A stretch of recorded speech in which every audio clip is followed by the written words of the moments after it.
আসসালামু আলাইকুম বন্ধুরা, তোমরা সবাই কেমন আছো? আলহামদুলিল্লাহ, আমি অনেক ভালো আছি। তো আজকে তোমাদেরকে নতুন আরও একটি সেটিংস দেখাবো।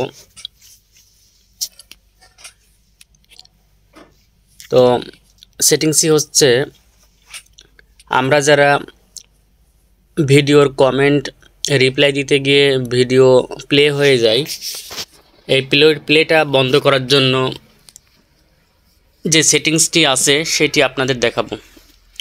কারণ এই সেটিংসটি বন্ধ করা অত্যন্ত আমাদের জন্য জরুরি। কারণ হচ্ছে, নিজের ভিডিও নিজে কখনো দেখা যাবে না। 1 সেকেন্ড 2 সেকেন্ডও আপনি ভিডিও প্লে করতে পারবেন না। তাই এই সেটিংসটি কিভাবে বন্ধ করতে হয় সেটি আজকে আপনাদের দেখাই। আমরা প্রথমে ফেসবুকের অফিসিয়াল অ্যাপসে যাব। যাওয়ার পরে দেখবেন এই যে থ্রি ডট আইকনে ক্লিক করবেন। থ্রি ডট আইকনে ক্লিক করার পরে সেটিংয়ে ক্লিক করবেন। এই যে সেটিং অপশনে ক্লিক করব। ক্লিক করার পরে একটু স্ক্রল করে নিচের দিকে নামবেন। ভাই দেখেন, একটু স্ক্রল করে নিচের দিকে নামবেন। নামার পরে দেখবেন এখানে লেখা আছে মিডিয়া। এই যে দেখতে পাচ্ছেন, এই মিডিয়া অপশনে আপনারা সবাই ক্লিক করবেন। তো এখানে মিডিয়াতে ক্লিক করার পরে দেখেন একটু নিচের দিকে দেখবেন নেভার অটো প্লে ভিডিও। এই যে এখানে টিক, আমি আগে আমার সেটিংটি টিক দিয়ে রাখছি। তো এখানে আপনাদের যাদের ভিডিও অটো প্লে হয়ে যায়, এখানে টিক দেওয়া থাকবে না। তো আপনারা সবাই এই নেভার অটো প্লে ভিডিও যে এখানে টিকটা দিয়ে দিবেন।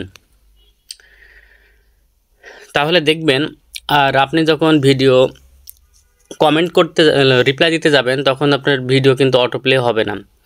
তো অটো প্লেটি বন্ধ করা এটা আমাদের পেজের জন্য অত্যন্ত জরুরি। কারণ হচ্ছে, আমি আমার নিজের ভিডিও কখনোই কিন্তু দেখতে পারবো না। আপনি 1 সেকেন্ড 2 সেকেন্ডও প্লে করতে পারবো না।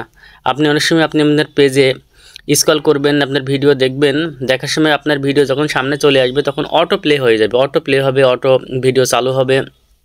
তো এটা করলে এই সুবিধা যে আপনি যখন ভিডিও দেখবেন তখন যদি এই সেটিংসটি চালু রাখেন তাহলে কিন্তু অটো প্লে হবে না। তাই আমরা সবাই চেষ্টা করব আমরা এই সেটিংসটি চালু রাখার জন্য। তাহলে আর আমাদের অটো প্লে হবে না। আমরা সবসময় এই নেভার অটো প্লেটা টিক দিয়ে রাখব। তো তাহলে আমাদের ভিডিও অটো প্লে হবে না। তো আশা করছি সবাইকে আমি আমার ভিডিওর মাধ্যমে আপনাদের সবাইকে বোঝাতে পেরেছি। তো সবাই চেষ্টা করব এই সেটিংসটি অফ করে রাখার জন্য।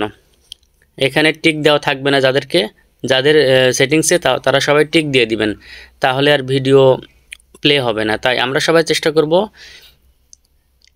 এটা বন্ধ করার জন্য।